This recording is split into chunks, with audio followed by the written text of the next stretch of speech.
স্বাগত ডিবিসি সংবাদে আপনাদের সাথে আছে হিমাদ্রি রাহা। টানা দুইবারের পর বিরতি দিয়ে ফের প্রধানমন্ত্রী হওয়ার সুযোগ রাখার পক্ষে বিএনপি। এছাড়া রাষ্ট্রপতির ক্ষমতা বাড়িয়ে ভারসাম্য আনতে চায় দলটি। আর তত্ত্বাবধায়ক সরকার ছাড়া অবাধ সুষ্ঠু নির্বাচন সম্ভব নয় বলে মনে করে বিএনপি। এছাড়া অর্থ ও আস্থা বিল, জাতীয় নিরাপত্তা ও সংবিধান সংশ্লিষ্ট বিষয় ছাড়া সংসদ সদস্যরা স্বাধীনভাবে মতামত দিতে পারবে এমন সুপারিশ দলটির। জুলাই বিপ্লবে আমূল রাষ্ট্র সংস্কার জন আকাঙ্ক্ষার কেন্দ্রবিন্দুতে পরিণত হয় গঠিত সংস্কার কমিশনগুলো নিয়ে গঠন করা হয়েছিল জাতীয় ঐকমত্য কমিশন। রাষ্ট্র সংস্কারের কমিশনের স্প্রেডশিটে ১৬৬টি সংস্কারের সুপারিশ করলে বিভিন্ন বিষয়ে মতনৈক্য তৈরি হয় রাজনৈতিক দলগুলোর সাথে।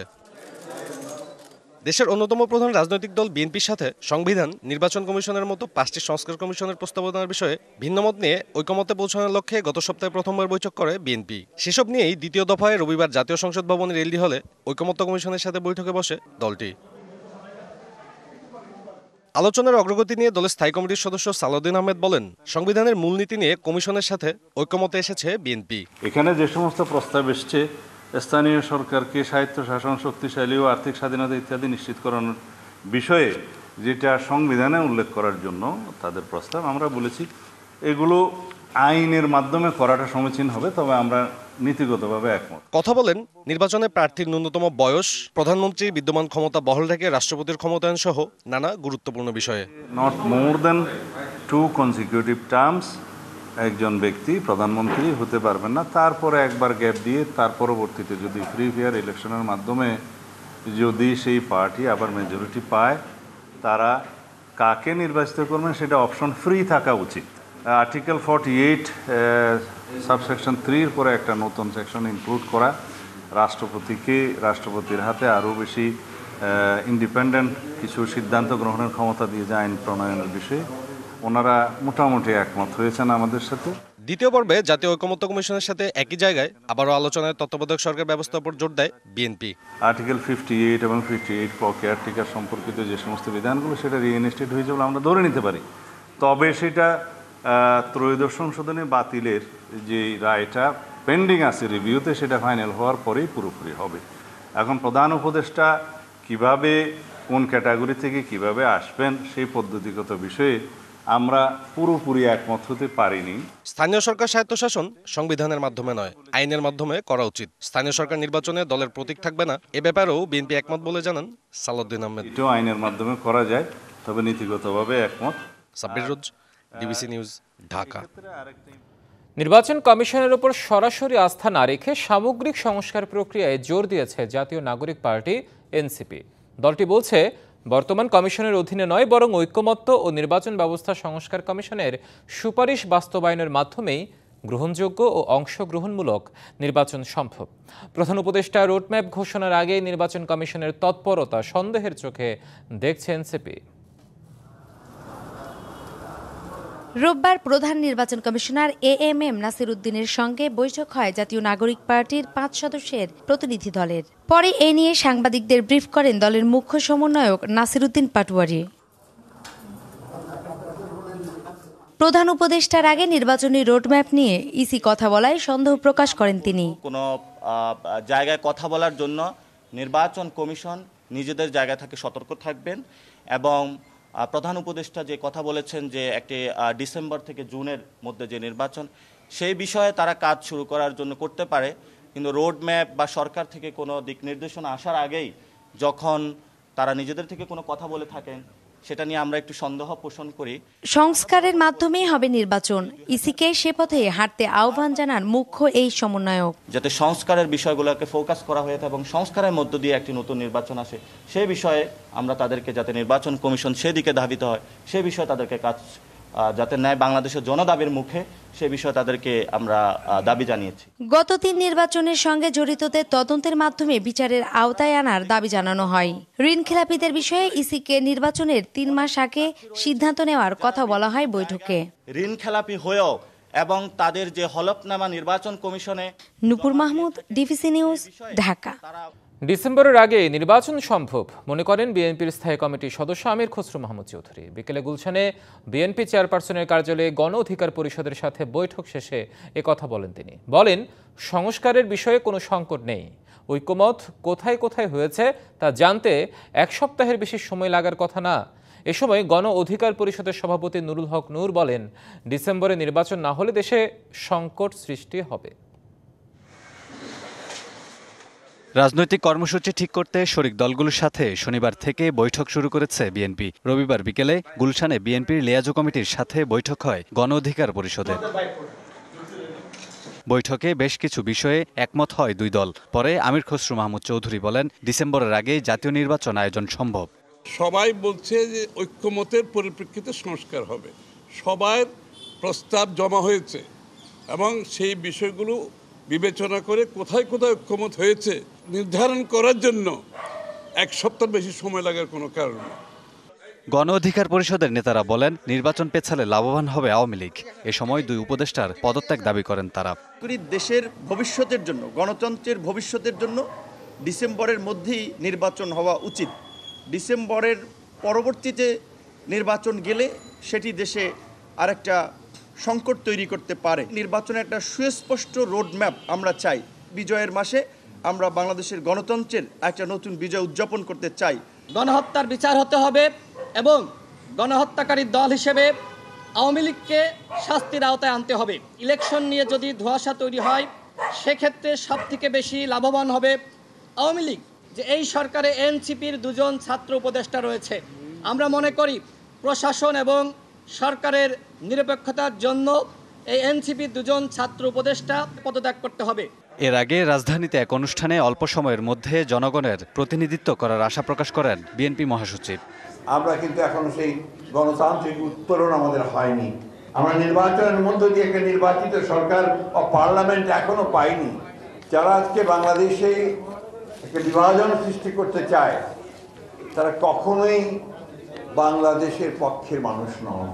দেশে অস্থিরতা বিরাজ করছে উল্লেখ করে তিনি আরও বলেন, রাজনৈতিক দলের আলোচনার মাধ্যমে সব সমস্যার সমাধান সম্ভব। Kamrul Hasan, DBC news, Dhaka. স্থানীয় সরকার কাঠামো এবং নির্বাচন পদ্ধতিতে বড় ধরনের পরিবর্তন আনার সুপারিশ করেছে স্থানীয় সরকার সংস্কার কমিশন। সুপারিশ অনুযায়ী ইউনিয়ন, উপজেলা ও জেলা পরিষদের চেয়ারম্যান এবং পৌরসভা ও সিটি কর্পোরেশনে মেয়র পদে জনগণের সরাসরি ভোটে নির্বাচন হবে না। প্রথমে সদস্য বা কাউন্সিলরদের সরাসরি ভোটে নির্বাচিত করা হবে, পরে তাদের ভোটে চেয়ারম্যান, মেয়র নির্বাচন করা হবে। সারা দেশে এক তফসিলেই সব স্থানীয় নির্বাচন করা সহ 180টি সুপারিশ দিয়েছে স্থানীয় সরকার সংস্কার কমিশন। রবিবার রাষ্ট্রীয় অতিথি ভবন যমুনায় প্রধান উপদেষ্টার কাছে সুপারিশ জমা দেয় স্থানীয় সরকার সংস্কার কমিশন। সন্ধ্যায় ফরেন সার্ভিস একাডেমিতে সাংবাদিকদের মুখোমুখি হন কমিশনের সদস্যরা। ইউনিয়ন এবং উপজেলা বিচার ব্যবস্থা আমরা রেকমেন্ড করেছি। স্থানীয় এবং জাতীয় নির্বাচন দুটি গুরুত্বপূর্ণ জানিয়ে কমিশন প্রধান বলেন, কোনটি আগে কোনটি পরে সে সিদ্ধান্ত সরকার এবং রাজনৈতিক দলগুলোর। তবে স্থানীয় নির্বাচন অবিলম্বে হওয়া উচিত বলে মনে করেন তিনি। স্থানীয় নির্বাচন ইম্পর্টেন্ট, জাতীয় নির্বাচন ইম্পর্টেন্ট।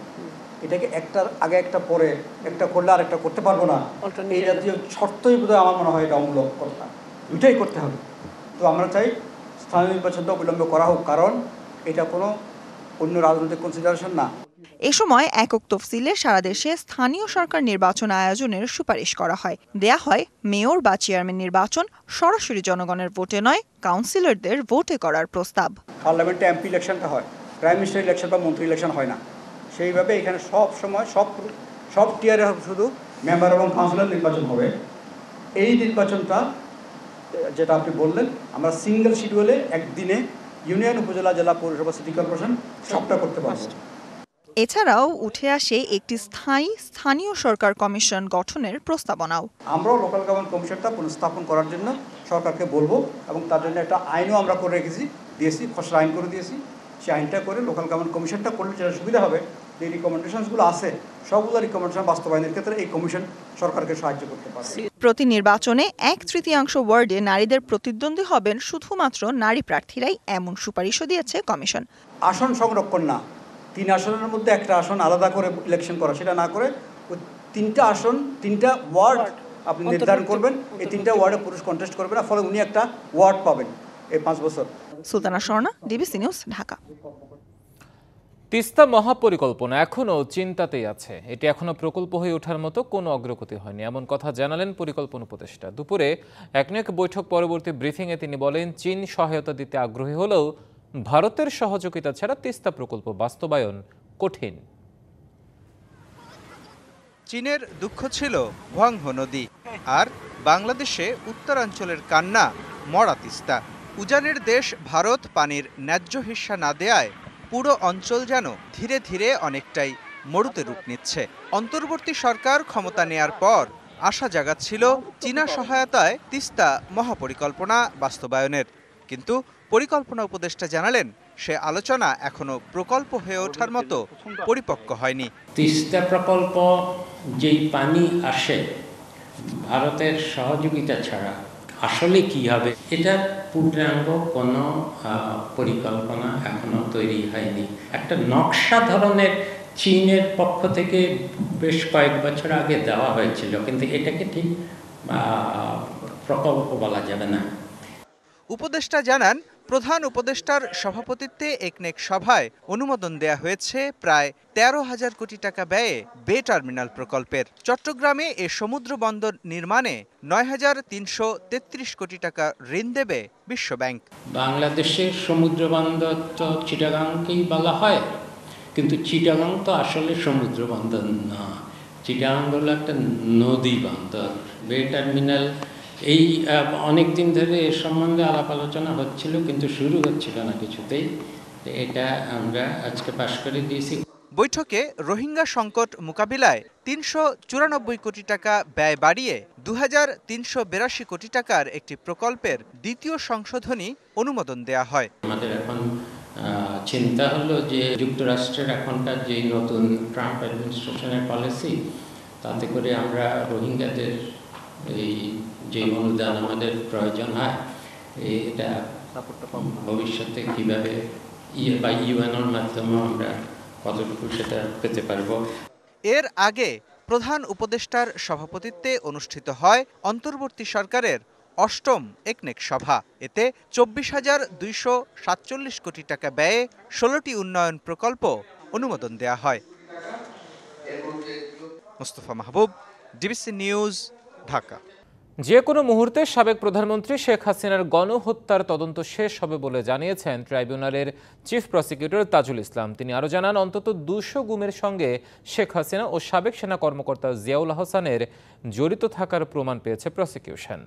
তবে জুলাই আগস্টের গণহত্যা ছাপিয়ে ট্রাইব্যুনালের এজলাসে উঠে আসে আসামিদের হ্যান্ডকাপ নিয়ে বিতর্ক। আন্দোলনের সময় সংঘটিত মানবতা বিরোধী অপরাধের অভিযোগে গ্রেপ্তার সাবেক মন্ত্রী, প্রতিমন্ত্রী এবং প্রধানমন্ত্রীর সাবেক উপদেষ্টা সহ 19 জনকে ট্রাইব্যুনালে হাজির করা হয়। উপস্থিত ছিলেন জুলাই হত্যাকাণ্ডে অভিযুক্ত অন্য আসামিরাও। আদালতের সাবেক মন্ত্রী শাহজাহান খান তাদের প্রতি আচরণের সমালোচনা করে বলেন, তারা রাজাকারদের হাতকড়া পরাননি, তাদের কেন হাতকড়া পরানো হয়েছে। কথা বলেন আরও কয়েকজন আসামিও। পরে চিফ প্রসিকিউটর এসব প্রসঙ্গে কথা বলেন গণমাধ্যমের সঙ্গে।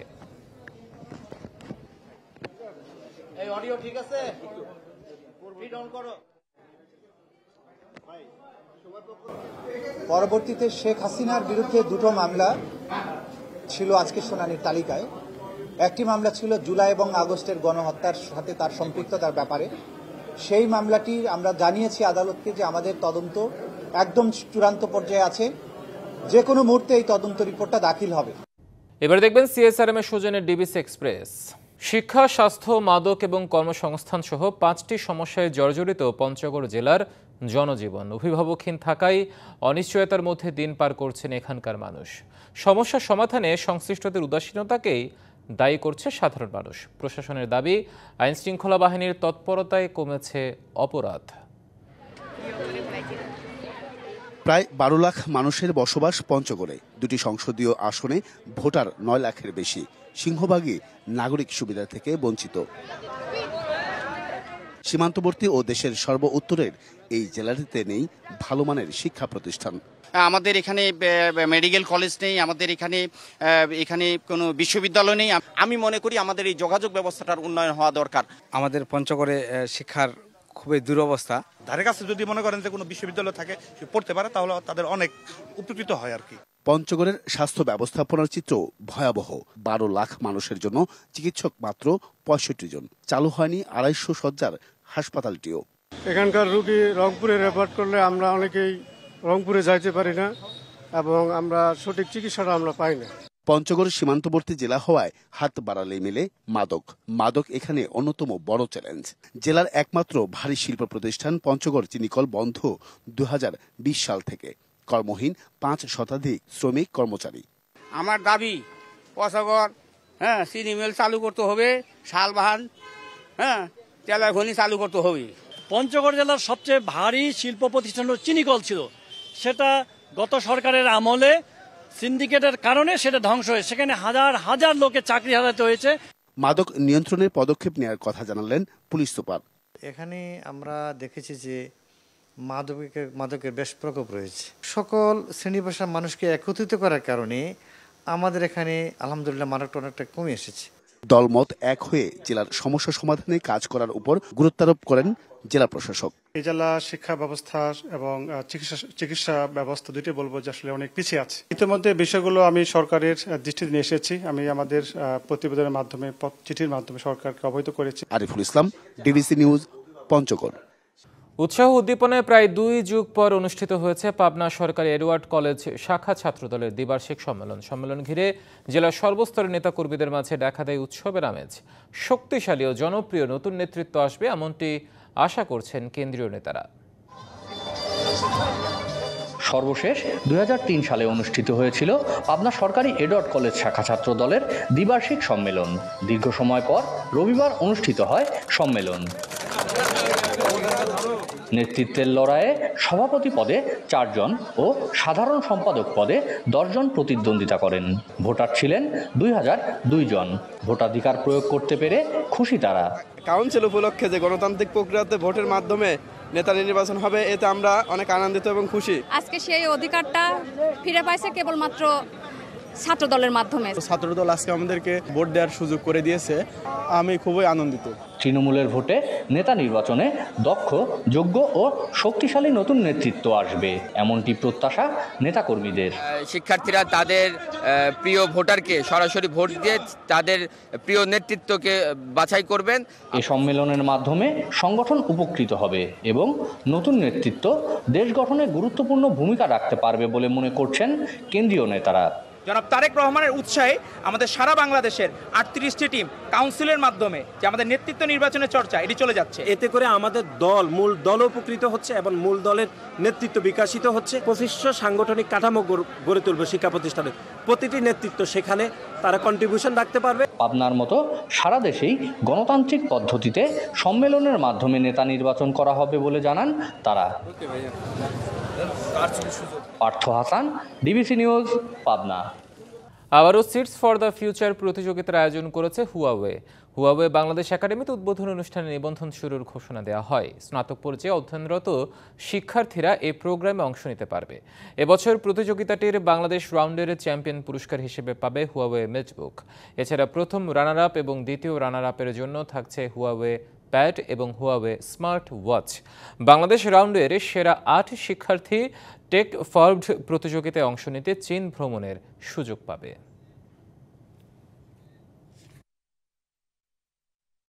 ডিবিসি সংবাদে ছিল এখনকার মতো। ডিবিসি নিউজের সংবাদগুলো পড়তে ভিজিট করুন dbcnews.tv আর ভিজিট করুন ডিবিসি নিউজের ফেসবুক পেজ এবং ইউটিউব চ্যানেল। ডিবিসির সঙ্গে থাকুন।